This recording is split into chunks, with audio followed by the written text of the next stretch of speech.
Өмір өзен, өмір көш керуен. Содан да болар бұл жалғанға кімдер келіп, кімдер кетпей жатыр. Тойымсыз ажал біреуді кеш, енді біреуді тым ерте алып, жаныңды жаралайтыны бар. Күні кеше ғана біздерге өзінің бар мейір шапағатын төгіп, аял алақанда жылытқан асыл анамыз бұл күнде арамызда жоқ. Осыдан бір жыл бұрын аяулы анамыздың бұл фәнидегі ғұмырбаяны таусылып, мәңгілік мекеніне асығыс жүріп кете барды. Анамыздың бұл қазасы қабырғамызды қайыстырып, жан дүниемізді ойсыратып жіберді. Амал қанша? Тағдырдың жазуы, Алланың қалауы сол болса, үнсіз ғана көндігеміз, әмірге бағынамыз.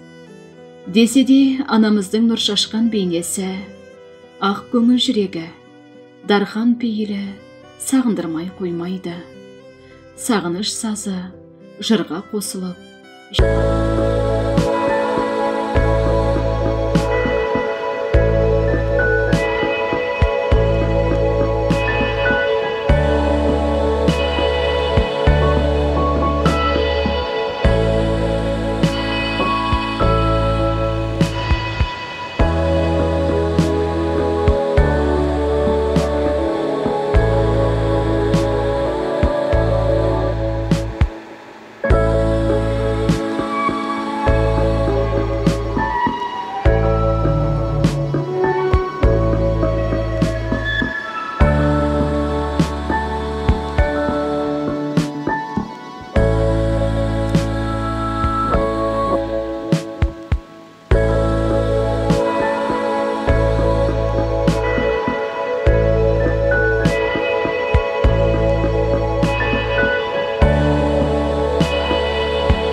Анашым, айналайын ақ таңгерім, жібектей жұмсақ болсын жатқан жерің.